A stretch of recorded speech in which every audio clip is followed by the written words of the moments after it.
What's up, guys? Welcome back to Wizarding Wiz, your source for all things magical. And today we are going to be talking about the Mandalorian, and we've got a lot to cover. But before I get into it, guys, do me a favor. If you're new here, all right, consider hitting that subscribe button and turning on those notification bells to stay up to date with everything I release on the channel. Because as I'm starting to expand here, maybe you'll find something you enjoy, or maybe you just like laughing at my stupidness being on YouTube. I don't know.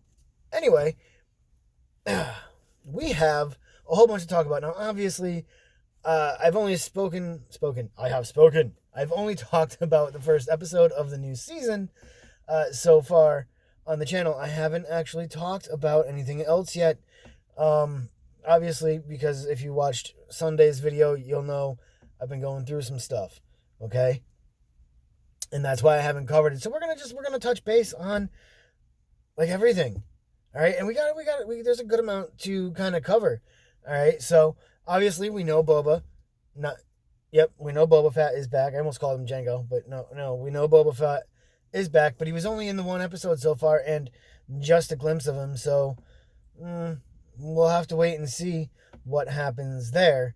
Now, the second episode and the third episode and the fourth episode, a lot of things have happened. We got the frog lady to her husband, which I want to talk about that real quick. I want to touch on this. If you're one of those people who's out there going, Baby Yoda, genocide, shut the fuck up. You're an idiot. Shut up. Okay? First of all, go get yourself a dictionary. Go look up the word genocide, because I don't think it means what you think it means, because genocide is not eating a couple of eggs. If that was the case, then every human on the planet who has ever eaten a chicken's egg or a duck's egg or a quail egg or whatever egg is native that you guys eat, to your country or whatever the case may be, then you're guilty of genocide. First of all, that species, that the frog lady species, is not endangered, okay? Her husband went to find work and build a life for them somewhere else, okay? She was taking her eggs to go get fertilized. Much like a chicken's egg, it isn't fertilized. So Baby Yoda eating it was nothing. He wasn't actually eating anything wrong. On top of that, though, genocide is the eradication of a group of people, or in this case, species, down to pretty much nothing, if not completely wiping them out. Not eating a couple of not even yet children. Okay? The eggs weren't fertilized, so they weren't alive. Although he did eat that spider thing, which was kind of creepy and a little weird, a little gross. He eats a lot of weird shit. But, okay, the woman's line would end. Their family line would end if they didn't fertilize the eggs. Not their species. Okay? Ending a family line is nothing like ending an entire species. Okay? It's not like they're going to go extinct. Just her family lineage will no longer exist. All right? It's kind of like, in my case, okay, I'm adopted. So I have a different last name than what I was born with. Now I was adopted into that family. I can still carry on the name, but the bloodline doesn't carry with me. My birth family bloodline carries with me, right? But my brother, on the other hand, can carry on both the name and bloodline from his father's side, you see? So, if my brother doesn't have children and I die without having a boy, the name dies. But our family still carries on.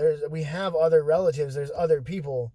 All right, so that's kind of what is going on here. So it's not genocide for Baby Yoda to be eating those eggs. Okay, if they didn't get fertilized and she didn't have a child or multiple children, they only had one, I think, actually hatch at the end of it all. So what gives anyway? But if even if that's the only one they have, their family will still carry on now. Okay? Their species still exists. on whatever planet she's from or spread out throughout the galaxy, whatever the case is, her species still exists. So it wasn't genocide. Okay, done with that one. Well, let's move on a little bit here, guys. Moff Gideon is back. Obviously, we knew he would be. He's like going to be the main big bad, I think, for this entire series, or at least right now for the series. He's going to be the main big bad. And boy, were the Easter eggs real. All right, so we've got Bo-Katan, right, which is another thing I want to touch on, but we'll get back to that in a second. So we've got Bo-Katan. We've got the other Mandalorians stepping in here. And I knew Mando wasn't a regular Mandalorian. I knew he had to be like from Death Watch or something like that, or whatever they're called now, the Watch or whatever. Okay? Like, I get that. All right? Like, I knew that. Okay? But Bo-Katan's still alive, which means that Moff Gideon has no rightful claim over the Darksaber. At least not in the eyes of the Mandalorian, because in the eyes of Mandalorians, and probably the Darksaber, I mean, let's face it, the Jedis, yeah, they say the Jedi were sorcerers or are sorcerers, but the truth be told, the Force is a mysterious thing, and it can work through anybody and everybody, and it does. And it goes through everything. So there is no reason to think that the saber itself isn't semi-sentient. Not to the extent of, like, walking and talking, but to the extent of, like, what's a good example? Like when Rey could sense Luke's old lightsaber, or okay, here's even better. You guys, you know how kyber crystals work? If you don't, let me give you a quick rundown.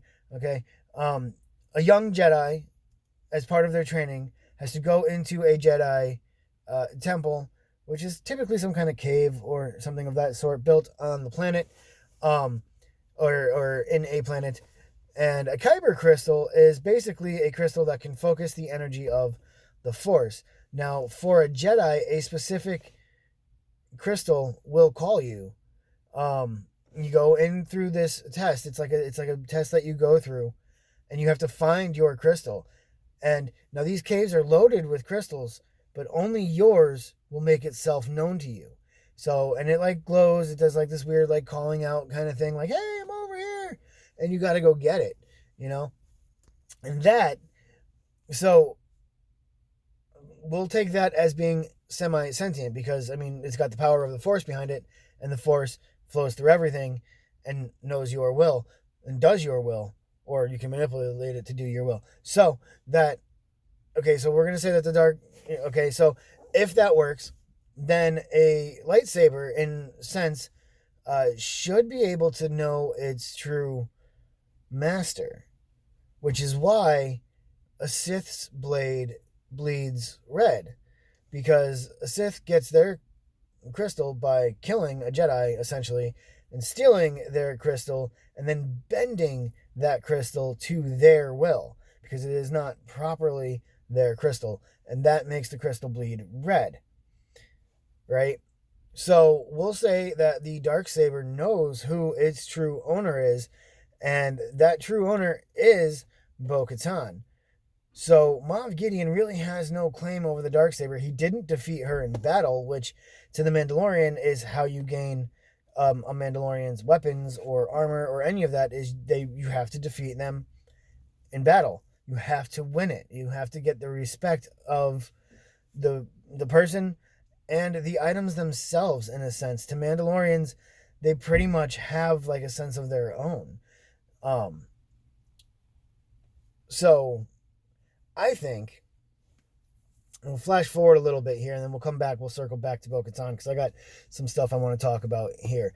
Now, the Marshal and the dude whose name I can't think of at the moment, but he played Apollo Creed in the Rocky movies, and I can't think of the actor's name. It's not Billy D. Williams, because he's not Lando, but I can't think of the actor's name. I know it if I hear it, but I can never think of it off the top of my head.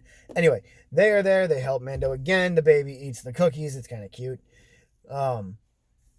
And they help him out, but there's a traitor in their midst.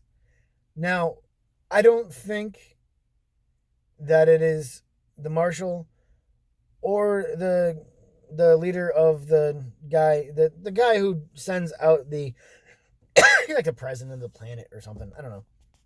The guy who sent out the bounties earlier, the one who Mando used to work for, whose name I can't think of. I can't even think of his character's name. Never mind the actor's name. Boy, I'm really bad at this thing, huh? Anyway, I don't think it was either one of them. I think that the worker who planted the trace on the Razor Crest did so of his own free will to an extent. I think that he is working, well, we know he's working for Moff Gideon, but I think that he's working directly for Moff Gideon and not for Moff Gideon through Mando's old boss. I think that it is just him working straight up for Moff Gideon. Now, why is Moff Gideon tracking the Razor Crest? Well, I don't know if you noticed those big test tubes, and maybe it's because I was watching on my phone and not a really big screen, but I think that in those test tubes are Snokes. Yeah, let that sink in for a second. I think that this is the precursor to Snoke, because the First Order technically doesn't exist yet. We are still seeing remnants of the old Empire being tracked down by the New Republic. And so the First Order hasn't been formed yet, but if Palpatine's been alive this whole time, there is no reason why he can't secretly be pulling the strings. Obviously, we don't find out until way after all of this, because I'm not even sure if Rey would be born yet at this point, but they say that the child, they keep speaking of children. And I think what they're doing is hunting down Force-sensitive children, strong Force-sensitive children, like Baby Yoda, or even how you could perceive Luke at one point, Anakin, even Leia, even though she never really develops her powers till later in life. I think that they're hunting down not necessarily Jedi, because at this point in time the Jedi still are for the most part eradicated, although I think by now Luke has probably started his school. He's definitely started training Leia. So I don't expect to see them really in this, maybe mention at some point down the road if these seasons continue, but I don't expect to see them. But I think that I think Luke may have started his school by now, or maybe not, I don't know. But I think that the remnants of the Empire, the precursor here of the First Order, is going around and collecting children when they can find them that are Force sensitive and running experiments. Now, obviously, they are not willing to drain a child completely of their blood, because he said, the M factor, which I'm assuming is midichlorians, because that's really the only thing that makes sense of why you would be trying to get this blood for these things in these test tubes.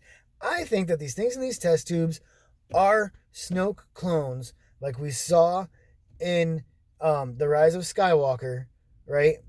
I think that they are Snoke clones, and before, Palpatine really gets a handle on it, because, he did make the clone army with Jango, right? And the really tall, slender man looking aliens that I can't remember the name of off the top of my head. I'm sorry, I'm tired. I've been at work all day. I'm on my lunch break right now, and I haven't eaten yet, so my brain is a little fuzzy-headed. But I think that's what's in those test tubes, and I think that that's what they are doing. And I think that maybe not this episode, this next episode coming up on Friday, maybe the episode after, I don't know. And who knows, maybe it won't be till the end, which would be kind of stupid. I think we're going to see Ahsoka soon. I want to know where Sabine is. Sabine was not with Bo-Katan. Oh, right. Let me get back to this Bo-Katan thing real quick, and then we'll talk about what I think is going to happen with Ahsoka and all that.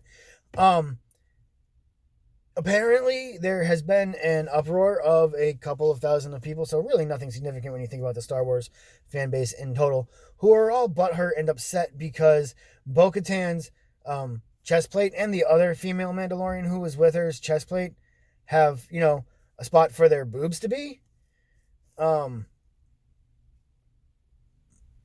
I see no problem with that. I don't understand why certain people are, making an issue out of this. First and foremost, the feminine body is curvy. Their armor is going to be different than a male's armor regardless. Women have curves. They have features that men do not. So it's always going to be a little bit different.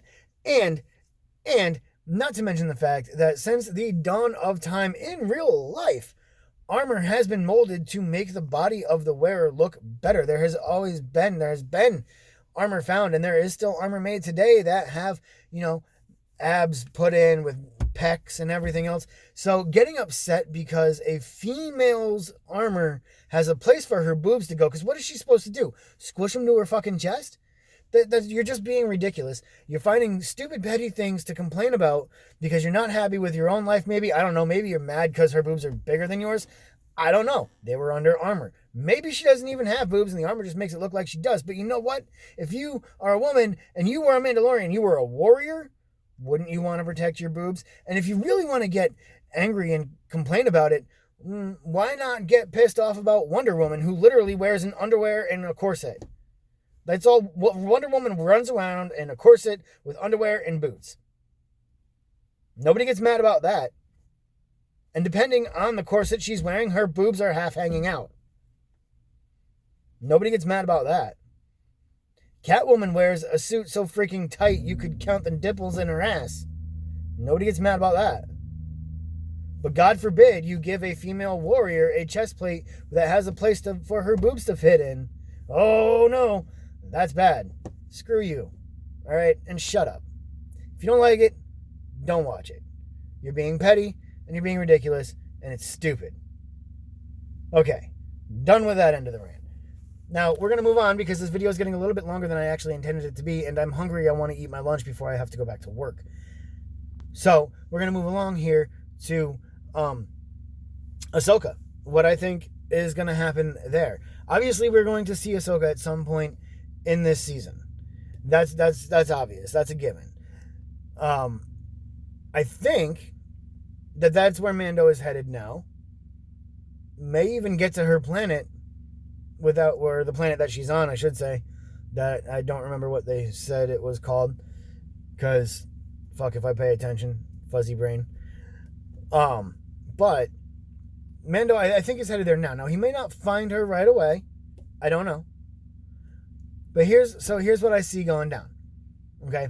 Bo-Katan and her people are looking for Moff Gideon, who somehow stole the Darksaber from Bo-Katan, who is and was and is, yeah, something like that, the leader of Mandalore, technically.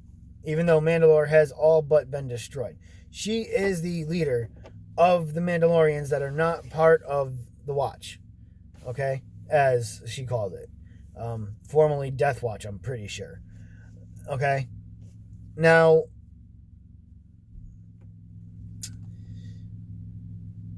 if Mando is going to find Ahsoka, and Moff Gideon is tracking Mando, and Bo-Katan is trying to hunt down Moff Gideon, we're going to see all this accumulate probably at the end of the season. I don't think it's going to happen, obviously, the very next episode. We still have, 3, 4, 5 episodes left to go for this season. They usually, I think the first season was 8 episodes. So this one's probably only going to be 8 episodes too. Maybe 1 or 2 more. Who knows? I hope more. But, the way things are moving, I think there's only going to be 8 episodes. So we still got a few episodes to go, I think, before we actually get there. But I think that this is all going to culminate on whatever planet it is that Ahsoka is on. Or, excuse me. Or Ahsoka is going to tell Mando to go blow a goat and take the baby with him. Now, I have seen some speculations of Ahsoka having started a Grey Force user school. You can't call it a Jedi school because Ahsoka is no longer a Jedi, which raises issues with the Rise of Skywalker, but we'll get there in another video, not this video. But Ahsoka's not a Jedi. She's a gray Force user at this point. She left the Order, don't forget. Okay? So, she's not a Jedi. Any school she starts wouldn't be a Jedi school. It would be a gray Force user school. And so there's rumors of that. Is that the thing? I don't know. Maybe she's still just in hiding. Now, the last we knew of Ahsoka, if you guys watched Clone Wars at all, is that her and Sabine Wren went off to go find Ezra Bridger. Now, there were rumors earlier this year about Ezra coming back, and about having Ezra in this season of Mandalorian, but he was not put on the cast list. So I don't know if we're going to see Ezra, and to be honest, I don't know if Ezra survived. I would love to see him again. I think it would be awesome to see another Jedi aside from Luke. Still around, aside from Luke and Obi-Wan, still around, like other Jedi spread out throughout the galaxy that we don't really know about. Obviously, there's Ahsoka, who is no longer a Jedi, but is a Force user and has lightsabers. But there's Ezra. He's out there somewhere, okay, if he's still alive. Kanan, we know, died, unfortunately. But there's still a chance to see Ezra. And there's still a chance to see Rex. And there's still a chance to see a lot of the old crew from Rebels. And even maybe possibly a couple from Clone Wars. Now, what I think is going to happen, and this is just my theory, okay? I don't know for sure. I'm probably wrong. But I don't know. I have good powers of deduction. If you guys have watched any of my other videos, you would know this. I think that what's going to happen is Mando's going to get to where Ahsoka is hiding. There's going to be a whole thing there. Moff Gideon is going to track him. And he is either going to, A, have moved on, or he's going to have to battle not only Ahsoka Tano, but Sabine Wren. Because I think, and this is just my assumption, I think that Sabine is still with Ahsoka.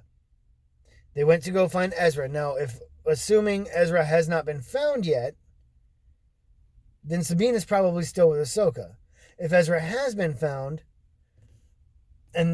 but Sabine is not with Bo-Katan, then she is either back with Hera on the Ghost, or she's still with Ahsoka. And she was credited as being cast this year, or for this season. So we're going to see her at some point. And guess what? Her chest plate is probably going to have room for boobs too. But we are probably going to see her at some point this year, or this season rather. And yeah. So my prediction is Moff Gideon is either going to have to fight Ahsoka, Sabine Wren, or both, or everybody's going to get there too late. And somehow Bo-Katan is going to track down Moff Gideon, who is tracking Mando. And there's going to be a battle wherever Mando ends up landing for a little while with the kid. And I think that's my prediction. Now, I don't know what's going to happen next episode. Some form of that may happen. None of that may happen. Maybe they do a little offshoot journey just to kind of stretch the season out a little bit. Like they did with the Frog Lady and crash landing on that ice planet. I don't know. But we'll find out. In fact, we will find out in just a few days.